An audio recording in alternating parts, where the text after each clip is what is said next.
Good evening, and thank you for joining us for this 13 Plus FastCast. I'm Mary Coleman. We want to jump right in. I know a lot of you are wanting to know what the weather's looking like now, but not only now, Corey, tomorrow, the big U of A game, so a lot of people are keeping a close eye on what's going on out there. Into that, absolutely, yeah, and you guys were probably wondering, well, we had some pretty high storm chances, but really didn't see a whole lot in the name of storms, and I'm really going to break down why that is. It has to do with the cloud cover and showers we had to start the day.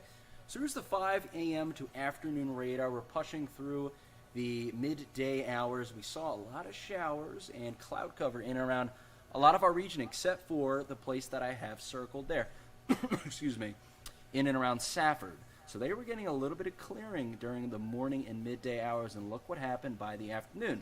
We had some storms pop up there, right? So that's why you need a little bit of that early day, midday sunshine to, increase the instability. So this is what I'm going to show you right now.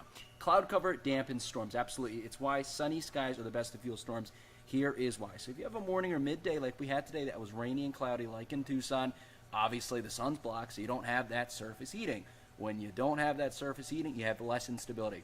And what instability is basically the ability for air to rise, and you need that for storms. So what does your afternoon look like? Well, just mostly sunny, maybe some clouds and some cloudy conditions, but really not much storms, which is what Tucson had for the majority of the day for this afternoon, why storms weren't really that widespread. When you have a morning and midday that is clear, or mostly clear, you get more surface heating, and therefore you get more instability for ability for air to rise, and afternoons look a little bit more stormy with that rising air and storm building. So really what the main thing that these showers and cloud cover did for most of our region is cool us down. How about 87 as the top temperature for Tucson, and it was cool in the region when Phoenix was below 90 degrees as their hottest temp. So pretty much everyone was in the 80s for today. Sierra Vista at 80, almost in the 70s there, with Safford seeing just a little bit more of that early day sunshine, making them get up to 95. In fact, it was so cool today at 87, it was our coolest day since, get this, May 11th when it was 86 degrees. Wow. That is over 3 months, over 3.5, so nearly 4 months. So it was our coolest day of the summer and was only the third day since May 11th that it got below 90 degrees. So we have that flood watch, but now it has been since lifted for the region, as I stated, with those storms really not coming to fruition, not really producing any flash flood risk, but we are dealing with another surge of storms coming from the south to the north, mainly impacting areas to the northwest and west of Tucson in and around Marana area. And zooming out to show you what we have in a wider scope. So most of the storms you can see coming from the south to the north, impacting around Tucson, and we also have another little complex trying to get going around 3-point cells in central portions of Pima County, in and around Marana, maybe around Casa Grande. That's kind of the area I'm looking for maybe some storms to really get going throughout the evening, and you can see with that projected radar how long this will last. So yeah, that's what the models are really showing, trying to get some gathering storm activity to the west of Tucson around 10 o'clock. Some of those showers trying to get into Tucson, but mostly weakening by the overnight hours, leaving us with clearer skies throughout the overnight and early morning hours as you start your day tomorrow with mostly clear skies. Some storms try to get going around 1 o'clock, and yeah, you can see that mainly these storms will be to our west around the California-Arizona border, and then around 6 o'clock they try to get going on the eastern part of our viewing area, but really not seeing a whole lot, and then really clearing out by the overnight hours. For tomorrow, the high temperature, once again, will be nice and cool, a little bit warmer what we had today, but we'll take it, right? Low 90s, still below average what we normally see this time of year, which is in the high 90s. 88 for Sierra Vista, 90 Wilcox, 84 Bisbee, 97 in Phoenix. And here are storm chances, right? Really, really minimal, just 30% in Tucson, and 40% is the highest chance you're going to get, mainly for areas in the south and southwest of town, areas like Ajo, Sassabee, and Sierra Vista. But here we go. Woo-hoo! It is the Arizona home opener for their football team. We have that tailgate forecast for you right now. If you like to tailgate early, maybe say around noon, temps should be in the mid-80s with a few clouds. And 3 o'clock, if storms were going to form in and around the region, again, very low chance, very isolated. about a 30% chance for Tucson. It would be around 3 o'clock as temps will just barely be above 90 degrees.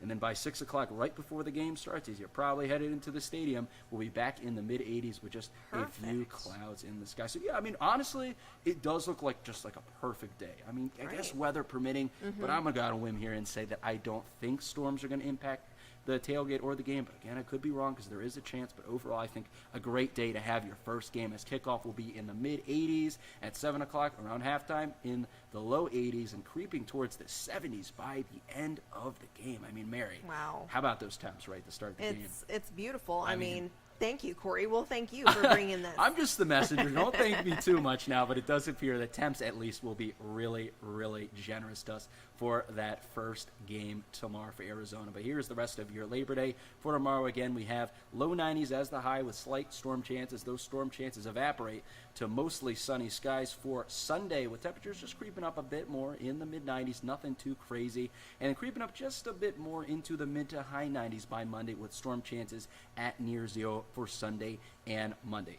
Let's talk about moisture. That is another thing we look at to determine storm chances. Moisture is still very high, especially to the west of Tucson through Saturday, decreasing a little bit Sunday, so not as favorable for storms. But man, here comes those brown colors. That means really, really dry. That's kind of like June stuff that we saw in terms of how dry it is. We haven't seen dry air that they're projecting in a long time.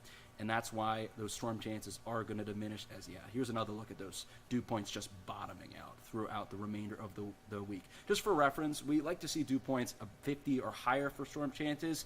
And when you get in them in the 30s, it is nearly impossible to get storms going. So this is the upper level pattern we have going on. We have that heat dome to our east. So today, that's why we had that favorable flow for some showers and storms with moisture surging in from the south, also leading to some cool temperatures as that low looks to slide over to us. But that heat dome moves, that low moves, so then the wind now is coming from more of the southwest, bringing dry air from the Pacific Ocean, leaving us pretty cool, as that heat dome's not going to be over us, and remaining pretty cool through Monday, as we really don't have any heat dome really making its way in and around really the whole United States, as a pair of lows look to move in from the north, keeping us cool but still dry with flow out of the west. But then here we go. Here comes that heat. That heat dome starts ramping up by midweek. So really cool, stormy today, cool and dry for the weekend and early this week, and then hot and dry starting midweek through the latter half of the week. You can really see that demonstrated here, right? So the storm chances really diminish tomorrow, bottom out at pretty much essentially 0% chance Sunday through Friday. But Mary, here come those temps once again, getting past the triple-digit mark starting Wednesday. We'll see how hot it gets, but it isn't looking good for this cool down to remain for that much longer, with those temps really looking to ramp up later into next week. Wow. Well, we'll enjoy it while we can, Corey. Yes, we need to. We need to. Thank you. We deserve it. Absolutely. Well, officials say they are predicting millions of people will travel this holiday weekend. No surprise there. That's despite hot weather, high gas prices, and crowded airports. The Federal Aviation Administration expects nearly 50,000 flights just today. Here's more as you take to the streets and the air. It is a climactic end to a record-breaking summer of travel, with a new survey saying more than half of all Americans expect to travel for Labor Day. At Chicago O'Hare, officials are bracing for a 7% increase in passengers compared to the holiday weekend last year.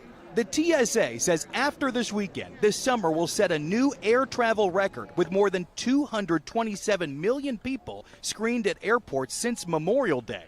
Transportation Secretary Pete Buttigieg says flight cancellations are going down, but the latest numbers from FlightAware show it is delays that have increased. This summer, more than 25% of flights arrived late by an average of 57 minutes. This year we have seen significant improvement. That doesn't mean that the system was immune from some tough travel days this year and this summer.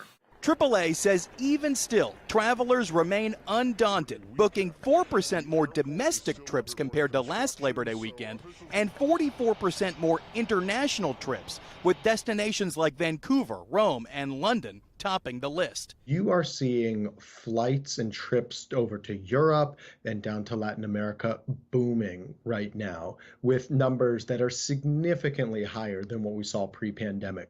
The crowds also stretched to the roads. AAA forecasts that popular routes like Palm Springs to San Diego and the Jersey Shore to Manhattan will hit peak congestion on Monday. Before this weekend, the average price for a gallon of regular gas flirted with a seasonal record set back in 2012. Like everything else, it just keeps going up, and it's why I'm meeting my family halfway. I would have driven all the way down to Baltimore and back. We knew they were going to go up. We knew it, so we filled up before we left Jersey. Pretty smart of them. They knew what was going on there. Well, and as we head into Labor Day weekend, a new government jobs report released today gives us a look at who is working, who's not, and what that could mean for the interest rates you are currently paying. Emily Schmidt breaks down the numbers for you from Washington tonight. Labor Day weekend has a holiday reputation with a work-based history. And this Labor Day weekend, the White House touted new job data. America is now one of the strongest job-creating periods in our history. Friday, the Bureau of Labor Statistics released numbers showing 187,000 new jobs added in August. Unemployment, rising to 3.8%, was a bit higher than expected.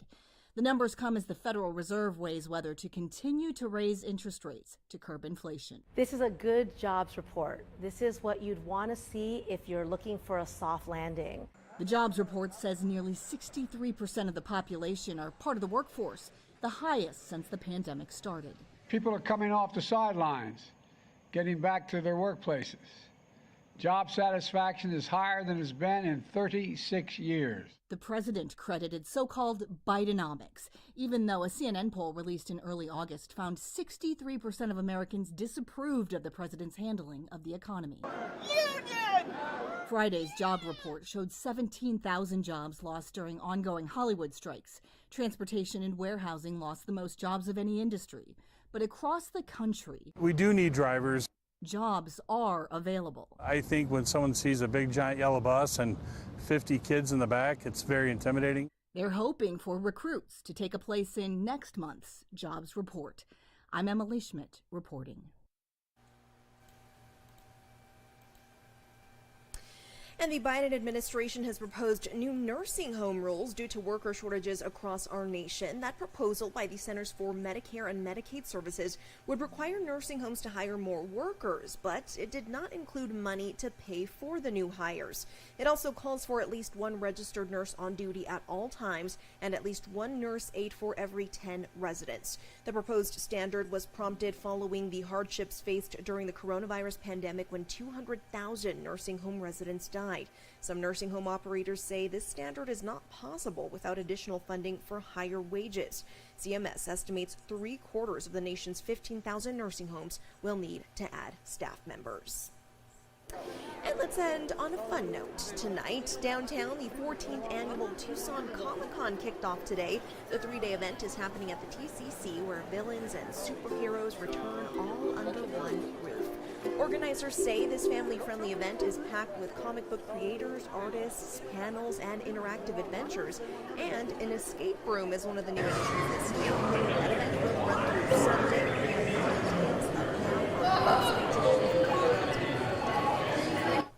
Hope you all have had a great evening and continued to do so. I want to give you a quick live look before we leave.